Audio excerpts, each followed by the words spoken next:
To shut the door. Thank you. So, for our session, I'd like to introduce Mr. Derek Testa. Derek Testa has been an investigator for the PHRC for over 9 years. In that time, Investigator Testa has worked in every facet of operations, including intake, investigations, training of respondents, settlements, and has investigated every type of case, including employment, housing, public accommodations, and education. For the last approximate 7.5 years, Investigator Testa has worked almost exclusively in housing and has, in that time, dealt with hundreds of investigations.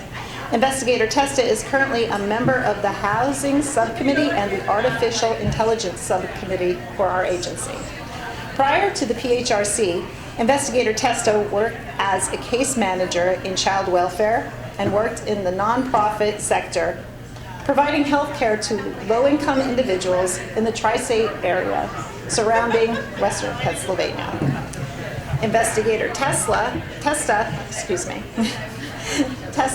has a Bachelor of Arts in History, focusing in East Asia with a minor in political science from the University of Pittsburgh.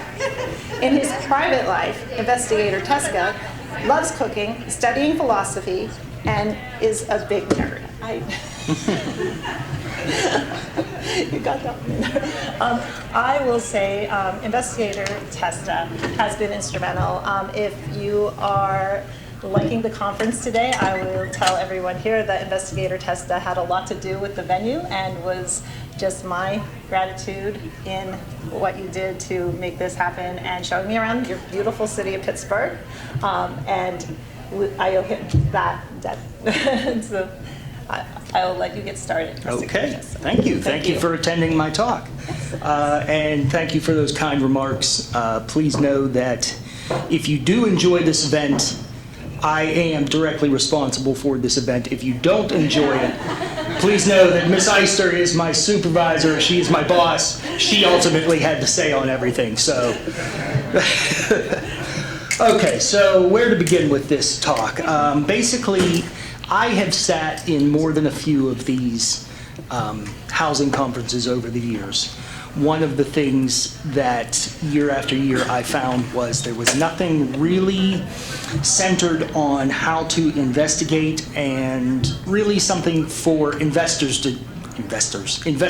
to take away from the conference. I know there's probably not a lot of investigators in the audience now, but this will be, for you people who don't investigate, a little bit of an understanding of what it is that I and other investigators do.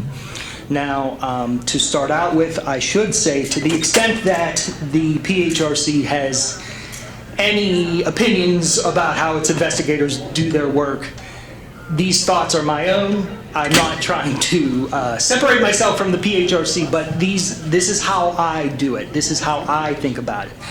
If you are a person who investigates these things and you have a different thought about it, of course, that's completely valid, as is mine. You know, we're just doing it differently. So I will also say, as a little bit of a disclaimer, some of the cases I am talking about are actual real cases that I have dealt with over the years. And obviously the identifying information has been changed, but you know, if I start talking about something and you think to yourself, that sounds like my cousin Larry in the situation he's in, keep that to yourself. I don't know if your cousin Larry was part of this, but you know, just in case, we want to keep people's privacy in there. So all of that is to say, to start with, and we'll get going here. So my talk is going to be in kind of two parts. The first part is going to be about the investigation process in a small way and how I think about the investigation process, and then the second part is going to fit more into the parameters of the name of the discussion, talking about various types of housing that is not the standard that most people think about and how that can modify and change an investigation. So, starting from the top, what is discrimination? Well, I was looking on the internet for various definitions, and on Wikipedia they had a pretty decent one. So Discrimination is the process of making unfair or prejudicial distinctions between people based on the groups, classes, or other categories to which they belong or are perceived to belong, such as race, gender, age, religion, physical attractiveness, or sexual orientation. It involves depriving members from one or more groups of opportunities or privileges that are available to members of another group. So this is a nice general description. I will say, however, this is not necessarily a legal definition of discrimination. And the reason I preface it that way is because the PHRC is a law enforcement agency. We obviously have to follow the law here, and that is by necessity legal.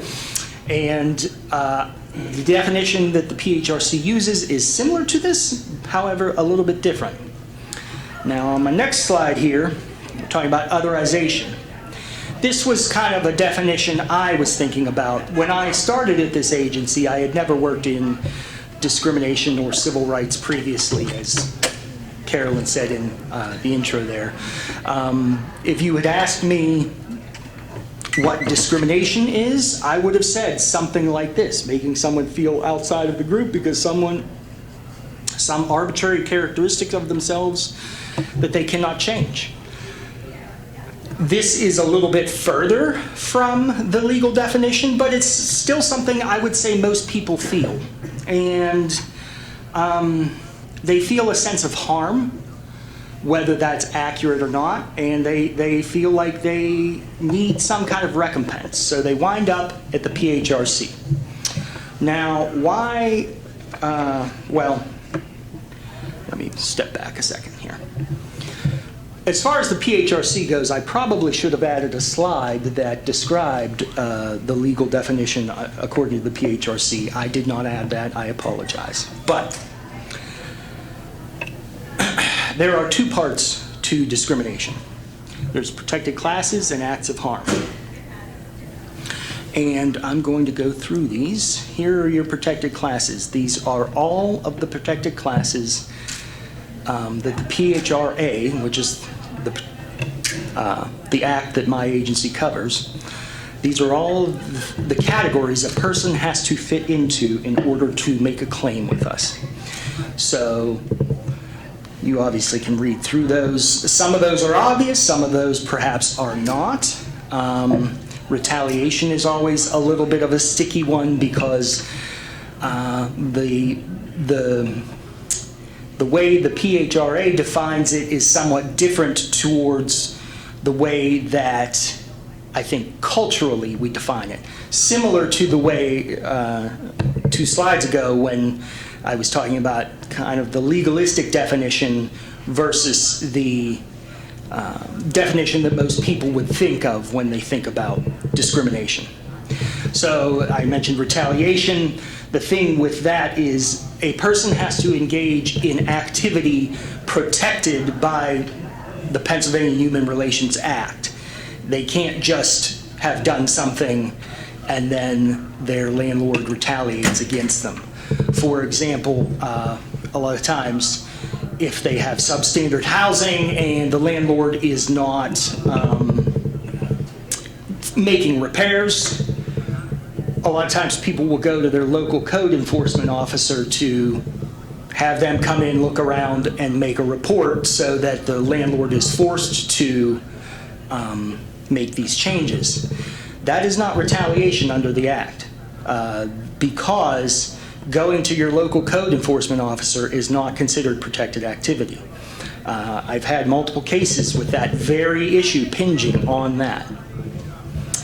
So there's asterisks next to age and familial status. Age is a little bit of an unusual one in housing in that generally age is not a factor in housing discrimination, which does not mean that there has never been an age case. So I should say that.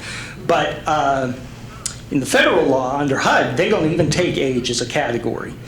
Age is kind of a thing a lot in employment. So obviously, our agency covers employment law, and we cover that. We have the same protected classes here.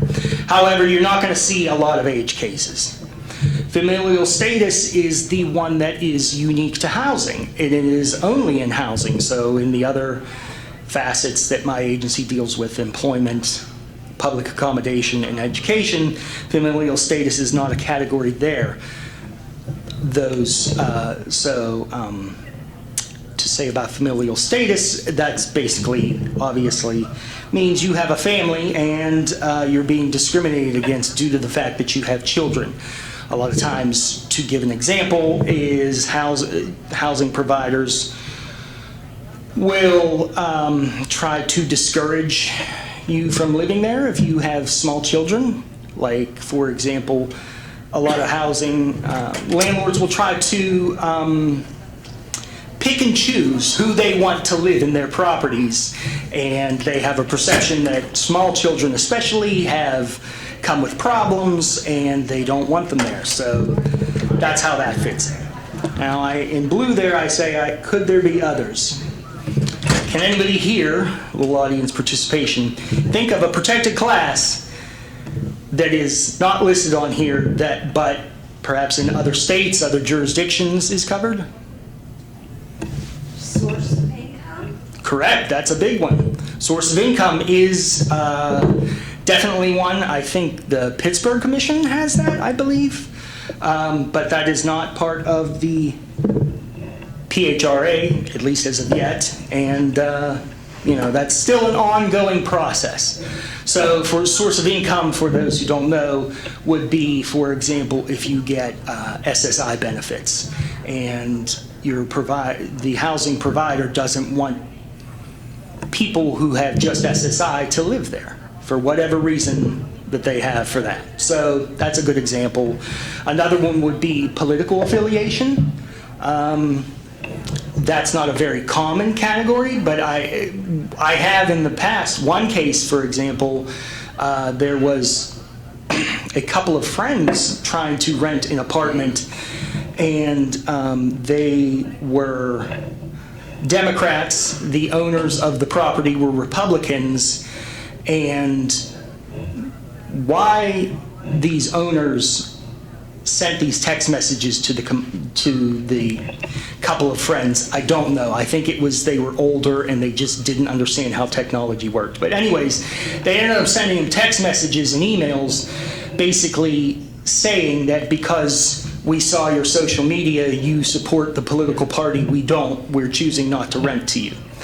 So that is a thing. That was the only case like that I've ever seen. Now, we ended up sending that to the Pittsburgh Commission to get investigated because they cover that in their act, but we couldn't handle that case. So acts of harm, there are a lot of them. This is actually one of 2 pages. You can see them there. I can probably at the end of this go through these a little bit more detail to talk about what is the fine-grained details of these. Terms and conditions there, about halfway down on the left column, that is the catch-all. I have found a lot of intake workers will tend to, if you get a set of facts that don't really fit into any of these other acts of harm, they tend to go in under terms and conditions. Terms and conditions is a little bit of a phrasing there that what it really means is somebody's being treated differently than another person based on their protected class in some kind of not necessarily tangible way, but visible way. So one neighbor got some kind of break on paying their rent and I didn't for whatever reason. That would be an example of a term and condition. Let's see the next page here. Here's again more, it's about the same amount. The most common kind of case that we get is, most common. Usually it's a toss-up between evictions or non-renewal of lease, which are kind of the same category, and reasonable accommodations. Those are the 2 categories of cases that I get day in, day out, all the time. Our biggest successes are usually in the category of reasonable accommodations or modifications, simply because landlords don't know the law. Landlords aren't required to take any kind of training in Pennsylvania to be a landlord, and they end up just renting out a piece of property they have, not really knowing what they're doing. Then a person with a disability comes along and asks for a modification to the physical layout of the property, or they ask for a change in the terms or practices or policies of that landlord, which is an accommodation request. And that landlord has no clue what they're doing. Like, they just say no, they don't want to be bothered. They have de facto violated the law. Our greatest source of success in cases comes from those reasonable accommodation and modification. Overall, the majority of the PCs in housing we get, PC means probable cause, come from that category. So why talk about these categories? When it comes to investigating, this is the true heart of the matter. How a protected class conjoins with the act of harm is what determines the ability of the case to succeed. The evidence must demonstrate a link between these two separate ideas. So you have to have some set of facts and some set of evidence that shows reliably that the landlord or property manager or whomever did their act of harm because of that person's involvement in the protected class. This is where cases live and die. And this is where, unfortunately, when I was talking about definitions earlier, this is where it falls apart. A lot of times people come to our agency having a sense that they were wronged, that they were harmed, and absolutely they very well probably were. And I'm being a little bit cagey there, but it's not about belief, right? It's because you feel however you feel. Unfortunately, and I say this all the time, and I try to say this as delicately as possible to people because they're going through a lot of stuff, and you got to be sensitive to people, but you have to tell them that, you know, if your landlord didn't like you, they can kick you out. The law is okay with that. The law allows for that. The law does not allow for them to discriminate against you. And unfortunately, getting back to definitions, that separation between what they think the socially understood definition of discrimination means, my landlord's a jerk and they did something to me, versus this is my protected class, these are the acts of harm, and this is how they could join together. Now, you cannot reasonably expect a person off the street to be able to speak in that language, right? Obviously, I don't expect anybody to understand that this is my protected class, protected by the Pennsylvania Human Relations Act, and this is my act of harm, and this is how you need to figure this out. Nobody knows that, and that's okay. I'm the expert. The other investigators are the experts. We understand. We will hear you out. We will go through, and I, at least, will ask questions to ensure that, as I mentioned a second ago, this conjunction between the protected class and the act of harm is solid. Okay. One more point about this, and this is going to seem a little trite, but this is very important. As an investigator, your greatest tool that you have is your brain, is using logic. Oftentimes, complainants will have a lot of allegations, and these allegations don't quite make sense. They don't add up. Oftentimes, there's a lot of reasons for that. Some people just aren't articulate, and that's okay. We can address that, but oftentimes there is no connection between what happened to them and the fact that they are a member of whatever protected class they allege they are a member of. Just to give you a small example, and this is actually not a housing case, but it just popped in my head a minute ago. Back when I did employment cases, there was a guy who,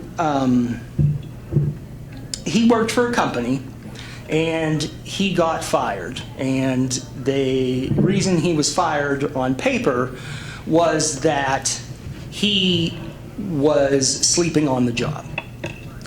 So I started investigating this, and his protected class was that he is Hispanic. Now, he had a completely Anglo name, right? And you can absolutely be Hispanic and have an Anglo name. But the problem is, did his bosses even know that he was Hispanic? Well, to make a long story short, the answer is no. There's no way they would have known. Now, when I asked him how they knew he was Hispanic, he said, well, we have Hispanic employees there and I spoke Spanish with them. Well, you don't need to be Hispanic to speak Spanish, right? Like, I speak Spanish now, very small, but, you know, I can have a few phrases, expressions, and so on. You know, so does that mean I'm Hispanic? No. Well, come to find out, what really was going on is that he was sleeping on the job, and, you know, now he's out of a job and he's kind of got no income, and this was his way to try to get something out of the situation. So all of this anecdote is to say that there are situations, and there are a lot of them with this agency, where people allege things, but there's no good connection between their protected class status and the act of harm. So there you go. Now, when you see this framework, this means that there's kind of three categories of cases in how they break down. Those with no strong link between the two categories, nor evidence to prove the connection. Those are going to be the cases that are not successful. And there are a lot of them.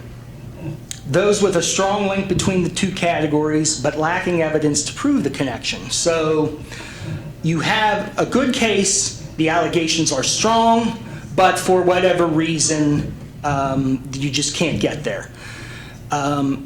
There are, just to give a simple example, a lot of harassment cases fall into this category, where the victim of the harassment said it happened here, the harassment happened here, this is what happened, but there are no witnesses to corroborate it. And unfortunately, allegations are good, strong link between the two categories, but there's just no extra piece there. And unfortunately, that happens. So the final category there, those with a strong link between the two categories and having evidence to prove the connection. That's your probable cause cases. Those are the successful cases. And there you go. And basically, when you start thinking about the model that I laid out a slide ago, all of your cases can kind of, if you think about it, you can fit them into those categories.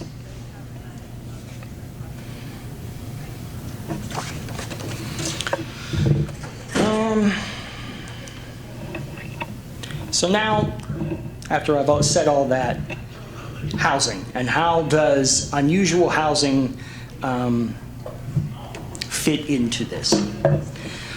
So what type of housing exists? Now, when you think about housing, there's generally two types. There's kind of apartments and there's single family homes, right? Now you can buy or rent either of those, but there are other categories, and that's what we're going to go through here. Sorry, I'm just briefly looking at my notes. I apologize. This is a disclaimer I said at the beginning. We skipped through that. So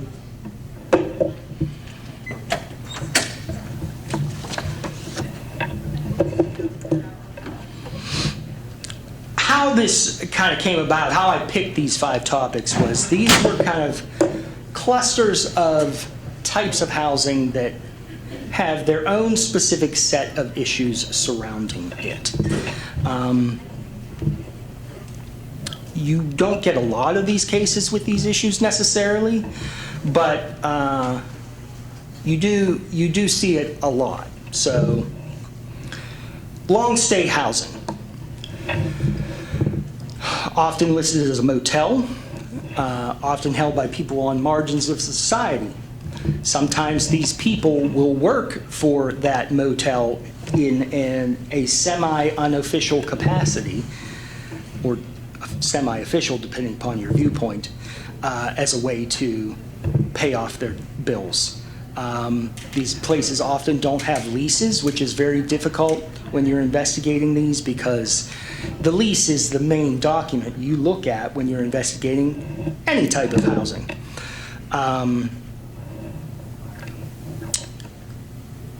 May or may not offer cleaning services like a regular hotel. It depends how that business runs. So generally, these are different from a long stay hotel. So you do have long stay hotels where you can rent it for a whole month, for example, or a couple months. These are kind of different in the sense that they are often very old buildings, like kind of those motels you would see from the 1950s or 1960s, where they're not in a high rise or anything. They're just sort of stretched out along the road as you drive past. There's maybe only 2 stories, and they tend to be in rough neighborhoods, unfortunately, and a lot of people who don't have housing options wind up there. Now,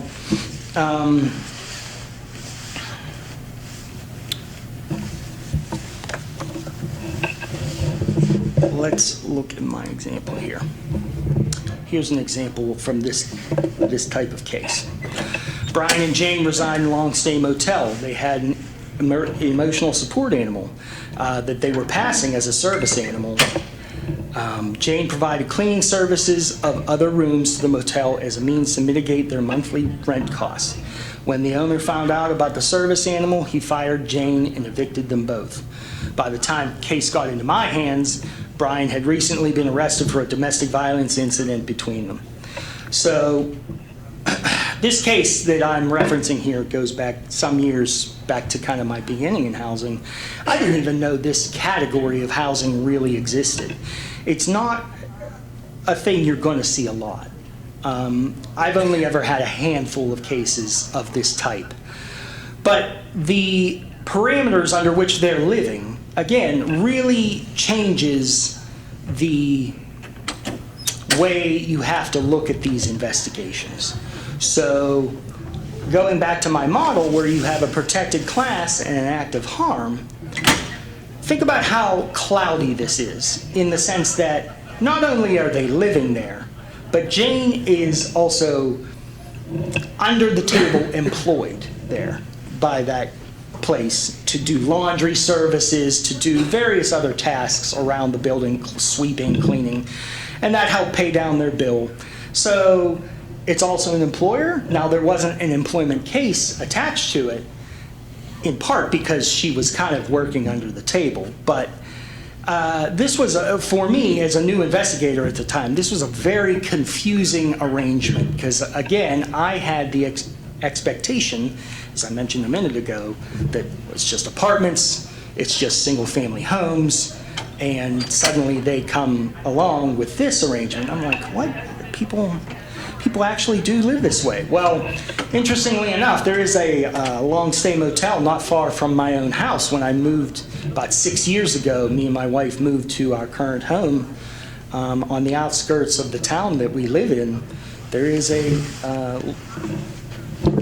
type of motel like this, and so I was like, huh, these really do exist. So, okay. Family-owned properties. This is property owned by a family member, but resided in by another family member. The owner of the property is almost always not a landlord outside of this one property. The property is a family asset that was a holdover from another relative who no longer resides there. This framework is a very common framework for these types of cases. So in my example here, and I'll just talk about this for a second. Jane is the inheritor of her parents' family home when her parents passed away. Jane otherwise has no other rental properties. Jane's brother Brian has a history of drug use and has an unstable housing situation and lifestyle for many prior years. In an effort to assist Brian, Jane agrees to rent the home to Brian on the condition he remains clean of drugs. The house is rented to Brian at a rent price significantly lower than market rate. Things start off fine, but then Brian doesn't take care of the property, and Jane, who doesn't have the money to maintain the property, also doesn't actually do her job to maintain the property. Brian begins to fall into a negative pattern of drug use, not maintaining the property himself, not paying his full share of agreed rent. Jane evicts Brian. This type of case, when it comes to this category of housing, you could pretty much change the people. It's the same scenario almost every time that I've encountered and investigated. The tough part about these kind of cases is this is not a typical landlord-tenant relationship. These are family members. They ostensibly love each other, right, on some level. You cannot separate that relationship from what's going on with the house or the apartment or whatever it is, the structure. I have dealt with attorneys for complainants on these types of cases who, in so many words, will tell me, this is just a cut and dry investigation. Like, ignore this stuff with this family. That's just a backdrop. I am sorry. I wish it were that simple. For me, it is not that simple. You are going to have people doing things in their best interest for their family members, which may in some way impugn their housing. So you have to really consider that when you're dealing with this type of case. With this particular case that I'm referencing here, there was a lot going on. So the kitchen ceiling leaked anytime it rained. There were these back steps that were deteriorating. There was, a couple of issues with the property itself. It was a brother and sister. The sister owned the home. She was the older sibling, and the brother lived there. This was their family home growing up. They, as children, lived there. Their parents raised them in that house. When their parents got too old and passed away, the house passed to the sister. So for a while, she was using it as a kind of family asset. So anytime there was a family gathering and you had in-laws visiting, they could just stay at this house, and not have to live in a hotel for a week or whatever. So it became this good thing. But then her brother did have some problems with drugs and alcohol. He had a tough life for a lot of years. He was trying to get clean. The sister comes along and says, sure, you can live here. Give me like $500 a month and we'll be good. And things started out fine, right? Things were good at first. He's paying his rent. He's staying clean. Things are fine. Well, they're siblings. They're going to fight about sibling, family-related things, right? And suddenly, issues start cropping up, and they start getting angry at each other. Brian is relapsing a little bit. He has this girlfriend living with him who he met while he was in treatment. It became a tough situation, and she was living there. And so suddenly, he came to us saying, my sister's trying to evict me, and on top of that, she won't make any repairs to the home.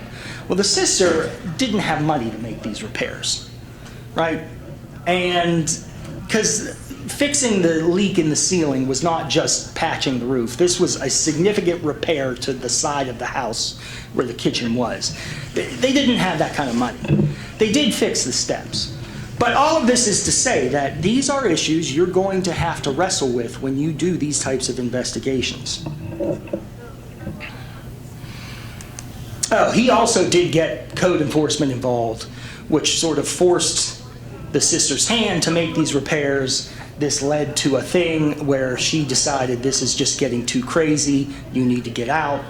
She evicted him, and that he tried to allege retaliation, as I mentioned earlier, and that was a no-go there.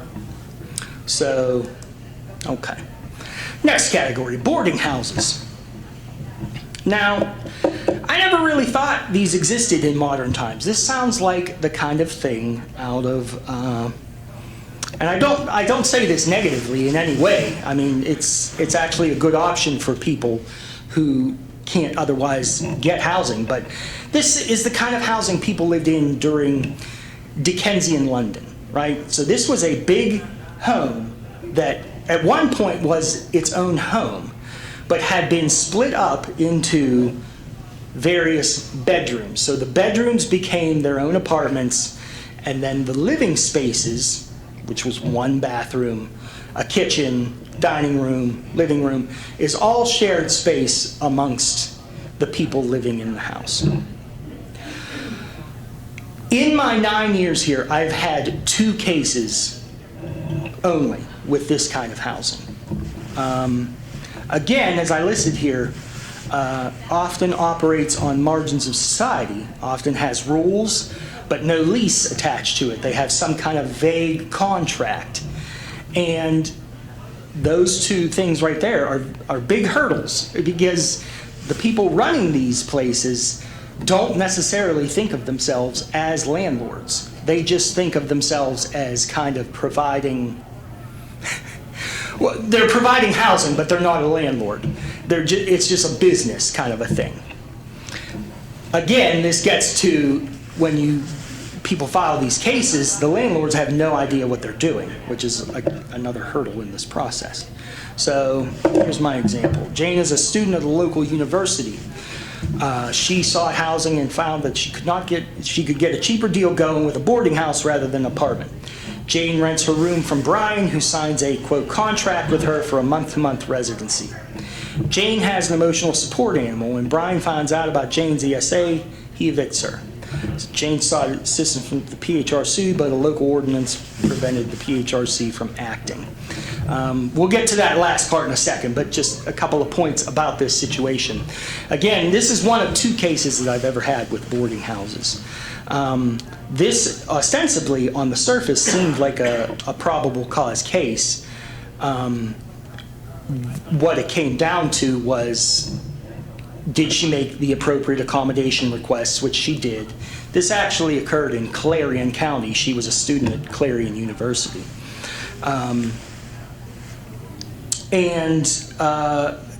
The landlord there was trying to claim that people might have allergies to the dog, and therefore they can't have the dog there. That whole allergy thing, one of the most common things you'll hear from landlords claiming why they can't accommodate a person with an animal. They will always say, well, what if somebody else has allergies and has an allergic reaction? We cannot talk about what ifs. The law doesn't care about that. If there's a problem, we'll address it then, but the problem actually has to happen. You can't just assume that there's going to be a problem and therefore deny them. That's a breach of the law. So, okay. So she, to give you this kind of fuller picture, she ultimately just moved out and ended up getting an apartment. She didn't want the hassle of all of the stuff, so she kind of, in part, walked away. Now, this was a little bit unique in the sense that there was a local ordinance in effect, and we talked about this with the legal department in my office, and that was the reason we couldn't move on that. But this could have some good potentiality for being a probable cause case based upon the facts listed here. And again, this fits into, to take it back to the first part of my talk, the 3 categories. This is kind of that second one, that middle category of, cases where it's a good case on the ground, the facts look good, but we just couldn't quite get there. So, trailer home complexes. Now, trailer homes are not atypical housing. going from my title. However, they do present their own set of issues, which is why I threw them in here.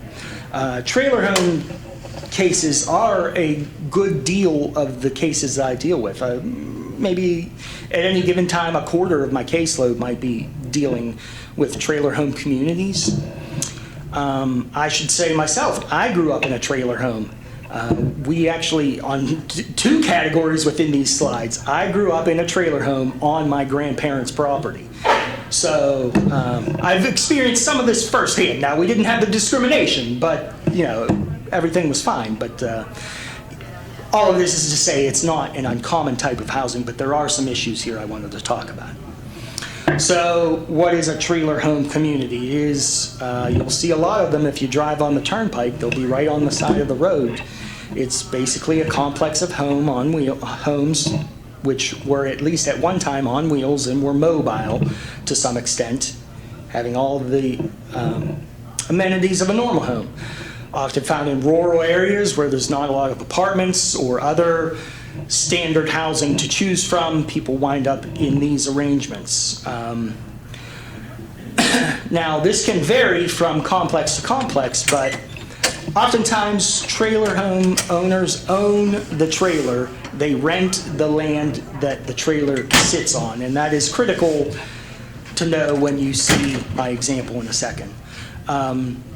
Other times, it just depends. People will move into a trailer home community and just rent both the land and the trailer, so they actually pay two types of rent in that sense. These are often written by, the leases themselves are written very poorly. I've seen leases so poor where it's like, you know, half a page and then a signature at the bottom. Doesn't spell out anything, right? It's just that they agree to live there and pay this much each month in rent and utilities, and that's that. Again, that's a major hurdle in investigations because, you know, when you see that, you know you're dealing with a landlord who doesn't know what they're doing. They don't understand discrimination law. They're, in part because these are in rural areas, you will get landlords who don't particularly care because they are perhaps of a political persuasion that is against discrimination or against the enforcement of discrimination law. So that happens a lot too. And the last part is again going to be to my example. These type of property owners will try to ban children from living there. They often only want adults or elderly residents. A significant minority of the cases involving trailer homes usually hinge around the issue of children. So I get a lot of cases with familial status as a component to it in these types of setups. Now, why is that? Mostly, now if you talk to the landlords, they'll always say something like, well, we live in a quiet community here. We have a lot of elderly residents. They don't want a lot of noise. They don't want a lot of this. They don't want a lot of that. You know, and they're always telling you it's always the other people there who want it this way. Well, you don't want the hassle of dealing with people with children in your complex. That's really what it's about, which is discrimination. So let's look at the example. Jane, a single mother, moves into a complex with her 2 teenage sons. 3 years on, Jane meets someone who moves in. That's not a problem, but they decide to have a baby. Landlord finds out Jane is pregnant and evicts the family, claiming that the extra person will overly tax the water and sewage system he has running for the whole complex. This is truly as ridiculous as you think. It's a baby, right? How much sewage are they really using, and how much water, right? This is how people try to get familial status. You know, this is why familial status exists, I should say. You know, this is how people try to discriminate. They didn't mind the teenagers living there. They didn't mind the new boyfriend living there. They minded when there was a baby. And suddenly it's an issue of too many bodies. Now, what's this issue about sewage and water? A lot of these complexes, because they're in rural areas, they don't necessarily have sewage. They have some kind of septic system, or the sewage system itself is not great for whatever reason, old infrastructure. I've heard all kinds of things about this over the years. Landlords have been inventive in how they want to say, you know, well, I charge every tenant the same amount of water and sewage each month, and the more bodies that are in a unit throws off that balance. Okay. To the extent that there's any truth to that whatsoever, I mean, throwing off the balance, meaning that he would then have to raise the rates for everybody. But that never holds water, no pun intended, when it comes to the fact that, you know, you had this boyfriend move in, and that wasn't an issue. You know, the 2 teenage sons were there, those weren't an issue. It's this baby. For whatever reason, that landlord did not want small children there. I don't know if he didn't want... I honestly don't know what his logic was.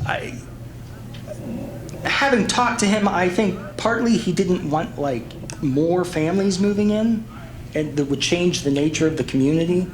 Also, I think he had this suspicion that you get young people there, you get teenagers there, teenagers are going to start vandalizing the place, and so on. So I'm getting the notice that there's 1 minute less. I'm talking a little bit more than I thought I would. Housing for formerly incarcerated. This is another one you won't see a lot, but you will see it. This is a very unusual type of housing. This is generally the term I use, which is not the best term, but I tend to use the term flop houses for these. These are generally housing complexes for people who are formerly incarcerated, usually Megan's Law offenders who can't live in the general population, and they wind up in these strange complexes which are in everybody's community, but you'll never see them, kind of thing, because they keep a low profile. Usually multiple men in a room. Meals are provided on site, which is very unusual. So just to talk about this example, and then I'll wrap up. So Brian is a former convict. He was a Megan's Law offender. He was also deaf. He lived in this complex, and they had this old sound system of a bell that dinged when the fire alarm went off. Obviously, he's deaf. If he's asleep, he's not going to hear this. Also, he didn't want to rely on his neighbors to wake him up. So he requested the installation of a flashing light system throughout the building. Now, this was a very good case. This would have been a PC case. Unfortunately, he passed away before we got to the finish line, so that kind of killed it. But, excuse my, I did not mean that as a pun. I just realized as I said it. That, oh boy. So, that kind of was the end of that. So, I'm running short on time here. Is there any questions? I apologize. I was hoping to kind of connect them a little bit more, but I feel like I'm short on time. So, any questions, anybody? Come on up to the mic. Do you see any cases with shelter discrimination? So I know it's not housing in terms of like living there long term, but either admission to a shelter or expulsion to a shelter. I have never had a case where that was the primary element necessarily, and cases like that would tend to fall in the public accommodation realm because it's not. Now, there's overlap, because I see Marty's hand there. There is overlap, and we could take that as a housing case, but in terms of how I've seen them, probably, to answer your question, I said no, but probably 1 or 2 through the years I've gotten. We don't get a lot of those because, again, this is population on the margin, and we don't access them for help as much as I would like to see. So, I would just say that's definitely more of a public accommodation because you're seeking a service, and that service is probably something social. So I would probably go for public accommodation. Sorry. Really can't hear you. I missed part of that. Oh, I'm sorry, I just said that would fall under public accommodation, because you're seeking a service. So thank you all for sitting here and listening to me drone on. I hope some of this was helpful. At least I dispersed some knowledge about what we do here. And enjoy your lunch, because that's the next thing. Not so fast.